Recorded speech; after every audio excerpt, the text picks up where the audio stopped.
لو تناهيتم إلى سر الحياة وصنعتم كائنا حيا نرى. لوط علیہ السلام کی قوم میں لڑکوں سے بدفعلی، یہ پہلی دفعہ اس زمین پر یہ ہوا تھا. اس سے پہلے کبھی بھی لڑکوں سے بدفعلی کا گناہ نہیں ہوا، کیونکہ یہ نیچرل ہے ہی نہیں، اس کی طرف کبھی کسی کی توجہ جاتی نہیں ہے. تو فرمایا تاتون الفاحشۃ ما سبقکم بها من احد من العالمین، تو وہ جرم کر رہے ہو جو تم سے پہلے زمین میں کسی نے کیا ہی نہیں ہے، کوئی اس کی مثال ہی نہیں ملتی، خود اس جرم کو تم نے ایجاد کیا. انکم لتأتون الرجال شہوۃ من دون النساء، عورتوں سے شادی کرتے نہیں ہو اور مردوں سے خواہش پوری کرتے ہو. اور بل انتم قوم مسرفون، حد سے تجاوز کرنے والے قوم ہو. تو قوم کے پاس کیا جواب تھا؟ سائنسی ترقی کی کوئی بات کرو آپ، وہ اس کا پرسنل معاملہ ہے. میں نے بتایا تھا نا، گورے نے مجھ سے الجھنا شروع کیا کہ بھئی 2 آدمی اگر یہ کر رہے ہیں تو کیا ہے اس میں، اب ایسے دکھاؤ گے تو کیا ہے، کچھ بھی نہیں ہے. بغیرتی محسوس ہونے والی چیز ہے، بتائی جانے والی چیز نہیں ہے. ایسے تو پھر اور بھی کچھ مثالیں پھر وہ بھی کر لو. تو گورا بھی تو کس ایک لمٹ ہے نا، اس کو آ کے کہے گا نہیں یہ واقعی بغیرتی ہے، حالانکہ وہ کیوں بغیرتی ہے، اس کو بھی بغیرتی بھائی محسوس ہونے والی چیز، جب غیرت ہوتی ہے تو بغیرتی محسوس ہوتی ہے، غیرت ہی ختم ہو جائے تو بغیرتی محسوس نہیں ہوتی. تو لوط علیہ السلام نے قوم سے کہا کہ انکم لتأتون الرجال شہوۃ من دون النساء، میں بھی تو یہی چیخ کے تھک گیا ہوں. لوگ کہتے ہیں مفتی شادی کرتا رہتا ہے، تم اگر اتنے نیک ہوتے نا کہ ساری زندگی اپنے آپ کو عورت سے بچا کے رکھ لیتے، پاکیزہ نیک پر خرامہ چلتے، نظریں جھکی رہتی. لوگ کہتے ہیں نا مفتی نے ٹھرکی بنا دیا لوگوں کو، ٹھرکی پہلے سے ہیں، اور جو میرے خلاف یہ باتیں کر رہے ہوتے ہیں وہ ٹھرک کی انتہا کو پہنچے ہوئے ہوتے ہیں.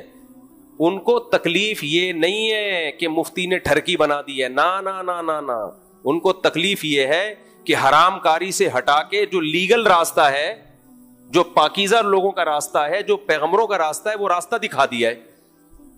سمجھ رہے ہو؟ ورنہ بچہ جب بالغ ہوتا ہے تو ٹھرک کے ساتھ ہی بالغ ہوتا ہے. وہ نہیں آئی میرا خیال ہے بات سمجھ میں. آپ مجھے ایک بات بتاؤ، حکومت کیوں کہتی ہے روزگار ضروری ہے، روزگار، ہم اتنے لوگوں کو روزگار دیں گے.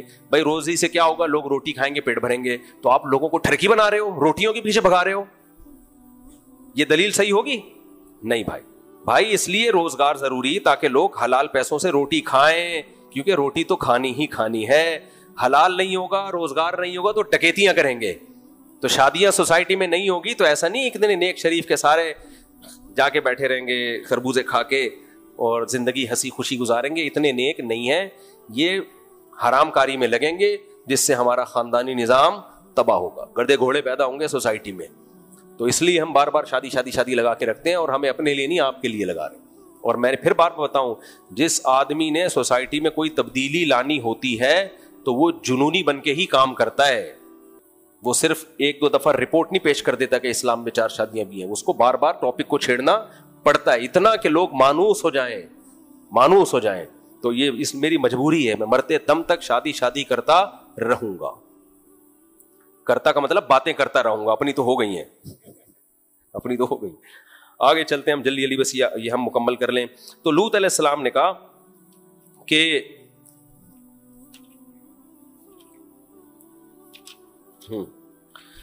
تم عورتوں کو چھوڑتے ہو، نکاح کرو بھائی جو اللہ نے تمہارے لیے پیدا کیا. تو وہ جواب میں قوم کے پاس کوئی دلیل نہیں. وما کان جواب قومه الا ان قالوا اخرجوهم من قريتكم، کہنے لگے کہ ان کو اپنی بستی سے نکال دو. دنیا میں یہ پرانا ہے کہ جو بھی اس بدفعلی ہومو سیکشولیٹی کے خلاف آواز اٹھاتا ہے اس کو نکال دیا جاتا ہے. آپ کینیڈا میں جائیں، یو کے میں جائیں، ایک تقریر کر دیں ہومو سیکشولیٹی کے خلاف، ہمیشہ کے لیے بین. سمجھ رہے ہو؟ کیونکہ لونڈے بازوں کو اتنا غصہ آتا ہے نا اس بات سے کہ یہ آ کے یہ ہمارے خلاف کیوں بول رہے ہیں، حالانکہ ہم ان کے خلاف نہیں بول رہے ہوتے، ہم اس عمل کے خلاف بول رہے ہوتے ہیں. اور لوط علیہ السلام کی قوم میں ایک جرم تھا، جرم یہ کہ جو اس کے خلاف بولے اس کو نکال دو. ان قوموں کا جرم اس سے بڑھ گیا ہے کہ جو اس کے فیور میں بولو ان کو نیشنلٹی دے دو. نہیں آئی بات میرا خیال ہے. ان کے جرم یہ تھا کہ نکال دو بس. یہ نہیں کہ جو یہ کام کرتے ہیں پوری دنیا سے پکڑ پکڑ کے یہیں لے آؤں ان کو، لیکن یہ قومیں اتنی آگے جا چکی ہیں کہ جو یہ کام کرتے ہیں ثابت کریں. میرے پاس تو فون آتے ہیں لوگوں کے، بھائی مفتی صاحب اس طرح سے اپنے آپ کو ثابت کر دو تو نیشنلٹی مل جاتی ہے، تو ہم جھوٹی موٹی ثابت کر سکتے ہیں. میں نے کہا ایک تو اتنے بے وقوف نہیں ہے کہ جھوٹی موٹی کو مان لیں گے، دوسرا بالفرض جھوٹی موٹی بھی، تو یہ جھوٹ بھی کوئی ہلکا ہے اپنے آپ کو یہ ایک بول دینا جا کے. یہ تو جو کرتا بھی ہے نا وہ بھی بولے کہ میں نہیں کرتا. بھائی اتنا گندا جرم ہے کہ نہیں مانو، یہ تو اتنا گندا جرم ہے. اپنے اوپر ایک کالا کیوں مل رہے ہو ہمیشہ کے لیے؟ سب بولیں گے یار یہ تو وہ ہے. اللہ بچایا. تو قوم نے کہا ان کو نکال دو. انہم اناس یتطہرون، یہ لوگ ہیں بڑے پاکیزہ بنتے ہیں، بڑے نیک شریف شرفا بنتے ہیں. یہ کس پہ الزام لگ رہا تھا؟ لوط علیہ السلام پہ، جو شادیوں کی بات کر رہے تھے. صحیح ہے نا، تاکہ لوگ ہومو سیکسولیٹی سے ہٹیں. تو ان کو کہنے لگے یہ بڑے پاکیزہ بنتے ہیں. وہ بھی تھوڑی سی فطرت پہ تھے کہ شادیوں کی بات کرنے والے کو پاکیزہ کہہ رہے تھے، اور ہمارا سیکولر طبقہ تو بالکل ہی کنٹرول سے باہر ہو گیا. وہ شادیوں کی بات کرنے والے کو ٹھرکی بولنے لگے. اس کا مطلب یہ بالکل کیا ہو گئے ہیں؟ فارغ ہو گئے. اللہ بچائیں. فانجیناہ واہلہ الا امرأتہ، اللہ کہتے ہیں ہم نے لوط علیہ السلام اور ان کی بیوی کو، ان کے گھر والوں کو بچا لیا سوائے ان کی بیوی. ان کی بیوی مخبری کرتی تھی. وامطرنا علیہم مطرا، آسمان سے پتھروں کی بارش برسائی. پھر اللہ نے حضرت شعیب علیہ السلام کا تذکرہ کیا. شعیب علیہ السلام، لوط علیہ السلام کے بعد شعیب علیہ السلام آئے. تو شعیب علیہ السلام نے اپنی قوم کو کیا کہا؟ ان کی قوم میں بیماری تھی، ناپ تول میں کمی.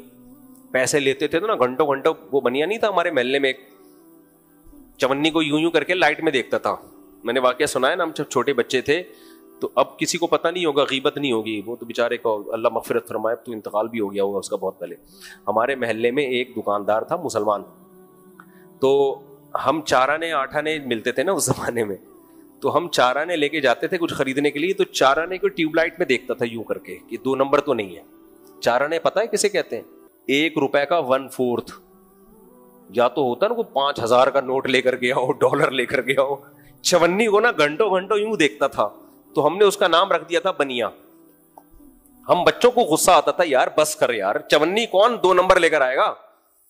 اور 2 نمبر چونی لائے گا بھی تو لوہے کی ہوگی نا، لوہے کی بھی تو کچھ ویلیو ہے. تو یہ کہاں سے کہاں بات آ گئی میں پتہ نہیں کس. ہاں، تو اپنا حق لیتے ہوئے پورا لیتے ہیں، کسٹمر کو دیتے ہوئے کیا کرتے ہیں؟ ڈنڈی مارتے ہیں. شعیب علیہ السلام کی قوم میں یہ بیماری تھی. شعیب علیہ السلام نے کہا اوفوا الکیل والمیزان، ناپ تول میں کمی مت کیا کرو، پورا کسٹمر کو ٹھگا مت کرو، اور زمین میں فساد مت پھیلاؤ. تو واذکروا اذ کنتم قلیلا فکثرکم، تم تھوڑے تھے اللہ نے تمہاری آبادی بڑھا دی. تو اس سے پتہ چلتا ہے آبادی کا بڑھنا نعمت ہے. اللہ نے تمہیں اتنی نسل دی ہے، تمہاری قوم بڑھ گئی، تمہاری آبادی بڑھ گئی. اور دیکھو پہلے لوگ کیسے فسادی تھے، ان کا تباہ کیسے اللہ نے کیا. لیکن وہ قوم بھی کیا کہنے لگی لنخرجنک یا شعیب والذین آمنوا معک من قریتنا، اے شعیب تجھے بھی اور جو تیرے ساتھ ایمان لائے ہیں سب کو بستی سے باہر نکال دیں گے. اور پھر وہی قال الملأ الذین کفروا من قومہ، قوم کے بڑے وڈیرے آ گئے اور ایمان والوں سے کہنے لگے اگر تم شعیب کو فالو کرو گے خسارے میں چلے جاؤ گے. خسارہ کیا تھا؟ قوم سے کٹ جاؤ گے، ترقی میں پیچھے چلے جاؤ گے. اللہ کہتے ہیں ہم نے ان پر بھی قوم پر عذاب آیا. الذین کذبوا شعیبا، اے لوگوں جنہوں نے شعیب کو جھٹلایا، کأن لم یغنوا فیہا، ایسے نام و نشان مٹ گیا جیسے کبھی زمین میں رہے تھے ہی نہیں. الذین کذبوا شعیبا کانوا هم الخاسرین، شعیب کو ماننے والے خساروں میں نہیں ہوئے، نہیں ماننے والے خسارے میں چلے گئے. اس سے پتہ چلتا ہے کافر کی ظاہری ترقی دیکھ کر کبھی متاثر نہیں ہونا چاہیے. فتولی عنہم، شعیب علیہ السلام نے بھی وہی کیا جو ہود علیہ السلام نے، قوم سے منہ موڑا. جب تباہ ہو گئی نا بستی، منہ موڑا. وقال یا قوم، کہنے لگے اے میری قوم، قد ابلغتکم رسالات ربی، میں نے اپنے رب کا پیغام تمہیں پہنچا دیا. ونصحت لکم، میں نے تمہارا بھلا چاہا تھا، برا نہیں چاہا تھا. فکیف آسیٰ علی قوم کافرین، اب میں کیسے تم پر افسوس کروں، مجھے تم پہ ترس بھی نہیں آ رہا. تباہ ہو گئے ہو، مجھے تم پہ رونا بھی نہیں آ رہا. پوری کوشش کر لی تھی بچانے کی، جو خود ہی تباہ ہونا چاہے اسے کون بچا سکتا ہے. ہوا و حرص والا دل بدل دے، میرا غفلت میں ڈوبا دل بدل دے.